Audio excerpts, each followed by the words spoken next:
got on the train with $200. He couldn't see any harm in a friendly game of cards. What if the other men were strangers? And take Joe Collins. He's got a nice wife at home. But he met this girl at the bar, and she looked, after the first couple of drinks.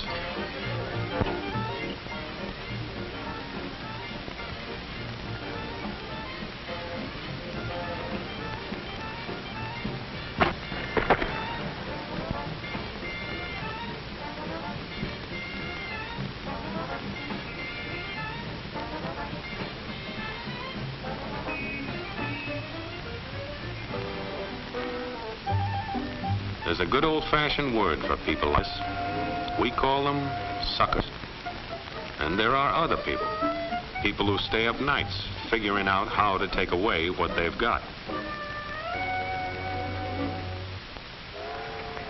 There are all kinds of games. Mike here, for instance.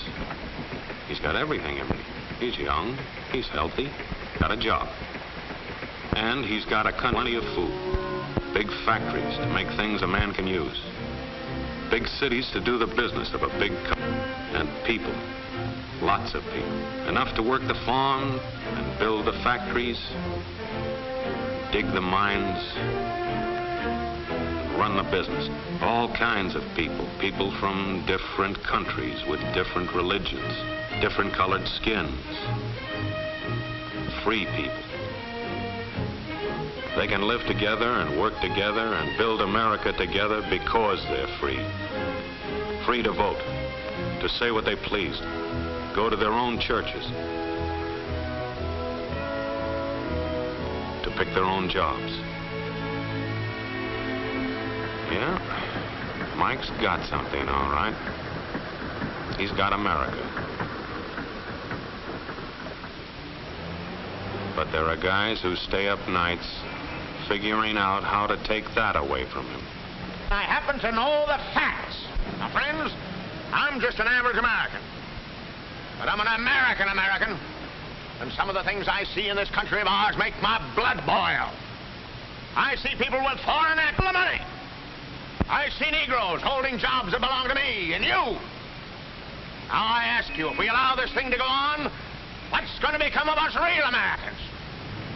I've heard this kind of talk before, but I never expected to hear it in America. This fellow seems to know what he's talking about. What are we real Americans going to do about it?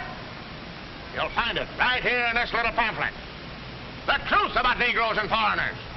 The truth about the Catholic Church. Do you believe in that kind of talk? I don't know, makes pretty good sense to me. And I tell you, friends, we'll never be able to call this country our own until it's a country without.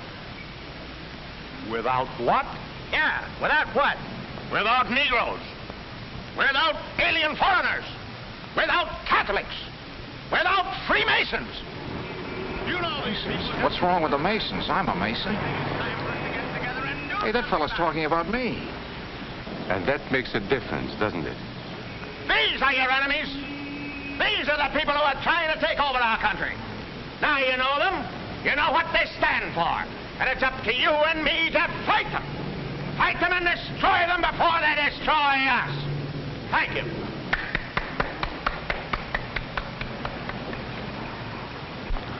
Before he said Masons, you were ready to agree with him. Well, yes, but he was talking about... What about those other people? But in this country, we have no other people. We are American people. What about you? You aren't American, are you? I was born in Hungary, but now I am an American citizen. And I have seen what this kind of talk can do. I saw it in Berlin. What were you doing there? I was a professor at the university. I heard the same words we have heard today. But I was a fool then. I thought Nazis were crazy people, stupid fanatics. But unfortunately, it was not so. You see, they knew that they were not strong enough to conquer a unified country. So they split Germany into small groups. They used prejudice as a practical weapon to cripple the nation. Of course, that was not easy to do. They had to work hard to do it. You see, we human beings are not born with prejudices. Always they are made for us. Made by someone who wants something. Remember that when you hear this kind of talk. Somebody's going to get something out of it, and it isn't going to be you. This is not classroom theory. I saw it happen. I saw it first in Berlin in 1932. 5 young men that I knew were standing in the crowd listening to the Nazi speaker. Eric was a Catholic. Anton, a student of mine, was a Jew. Heinrich owned a small hardware store. Karl was a farmer. And Hans was an unemployed metal worker. To all Bavarian Germans, I say it is time you inherited the nation which rightfully belongs to you. To you alone belongs the glorious destiny of the greater Germany. The Nazi Party will provide land for the farmer, work for the worker, and profits for the small businessman.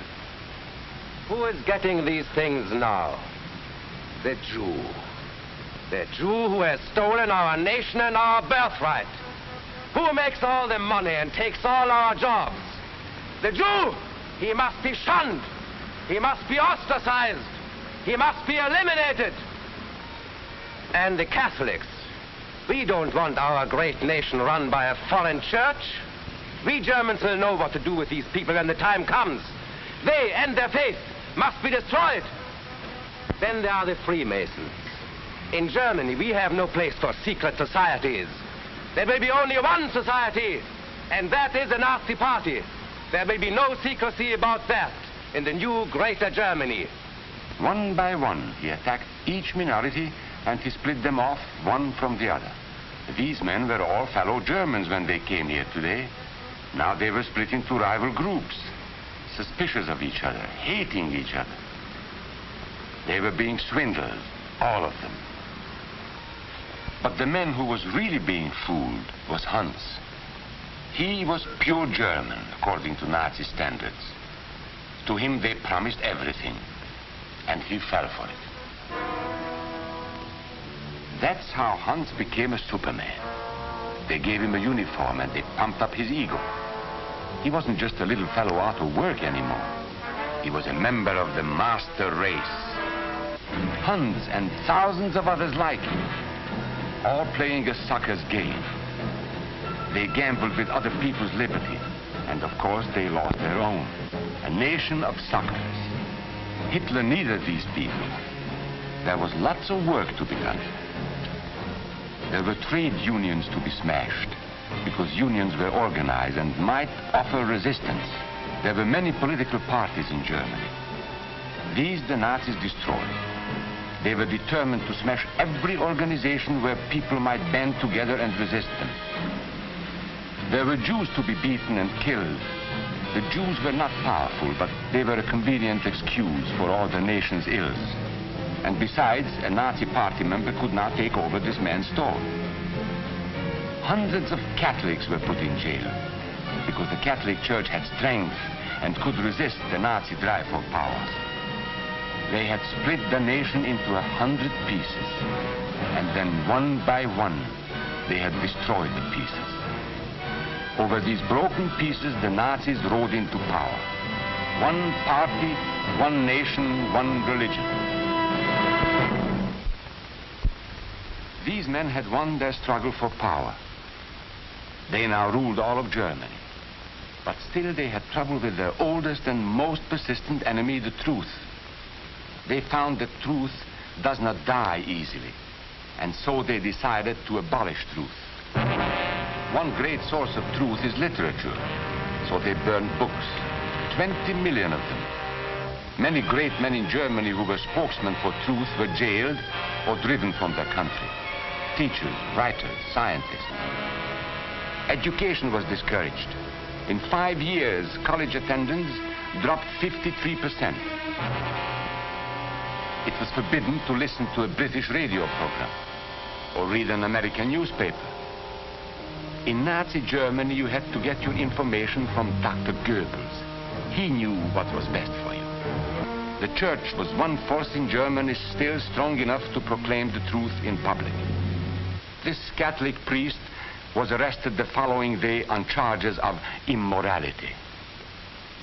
The Protestant church also continued to try and fight for truth.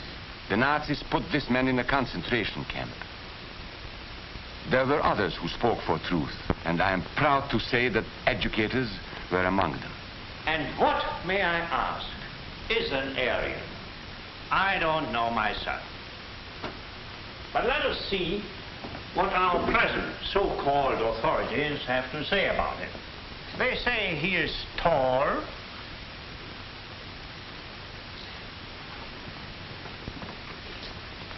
slender,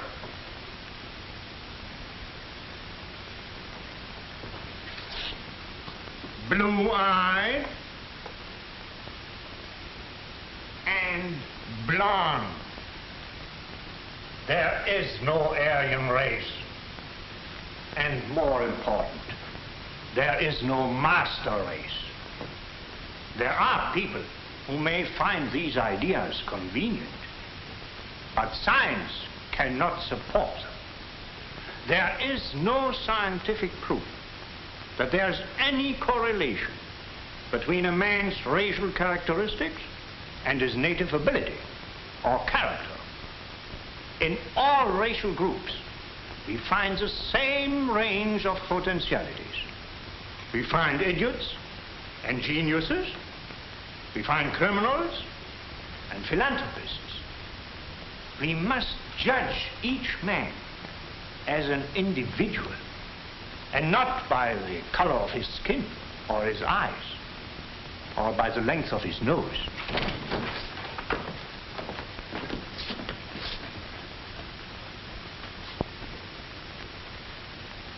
Come in, gentlemen. It's comfortable.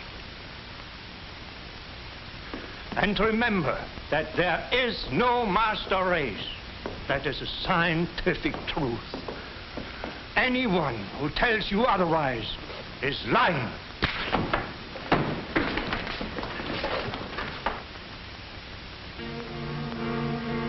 And so for all practical purposes, truth had been abolished in Germany. A lot of my German friends wondered what had hit them.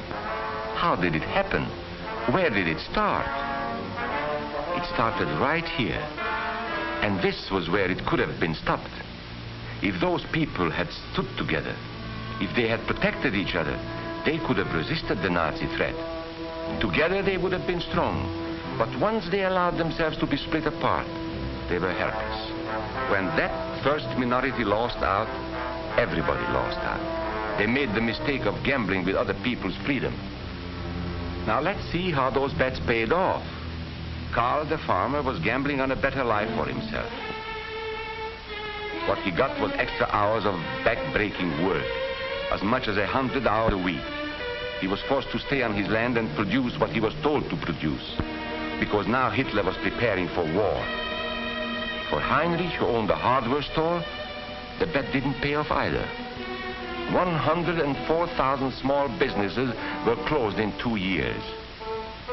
And for Hans, conditions hadn't improved any. He had a job now in the munitions factory, but he worked long hours for little pay. The working conditions grew increasingly bad. And even though he didn't like the job, he wasn't permitted to leave it. And when Hitler decided the time was right, Germany went to war. Not by declaring war, but by a carefully prepared sneak attack. Once again, Hitler needed Hans to do his dirty work. Hans was an expert at brutality this time, and Hitler had decided to use Hans and his brutality against other peoples, the Czechs, the Poles, the French, the Russians. But in the crucial test of war, Hitler's race theories didn't pay off. His pure-blooded supermen were defeated by the mongrel armies he despised, by the British at El Alamein,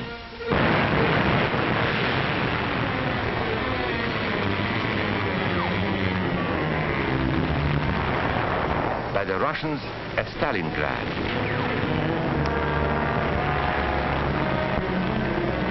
then on D-Day by American soldiers of every color and religion, who smashed across the Normandy beaches and drove on through to the heart of Germany. For the misguided Germans who had swallowed the Nazi bait, the Nazi game did not pay off. The continent of Europe was strewn with millions of German bodies, pure Aryan bodies. Karl, the farmer, was left in the snow outside of Moscow. Heinrich stayed in Italy at Salerno. And Hans, who was going to rule the world, got only a little patch of Normandy that he could call his own. We must never let that happen to us or to our country. We must never let ourselves be divided by race or color or religion, because in this country we all belong to minority groups. I was born in Hungary. You are a Mason. These are minorities. And then you belong to other minority groups too. You are a farmer. You have blue eyes. You go to the Methodist Church. Your right to belong to these minorities is a precious thing. You have a right to be what you are and say what you think, because here we have personal freedom. We have liberty. And these are not just fancy words. This is a practical and priceless way of living. But we must work at it. We must guard everyone's liberty, or we can lose our own. If we allow any minority to lose its freedom by persecution or by prejudice, we are threatening our own freedom. And this is not simply an ideal. This is good, hard common sense. You see, here in America is not a question whether we tolerate minorities. America is minorities. And that means you and me.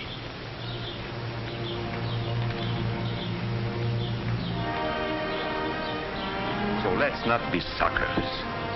We must not allow the freedom or dignity of any men to be threatened by any act or word. Let's be selfish about it. Let's forget about we and they. Let's think about us.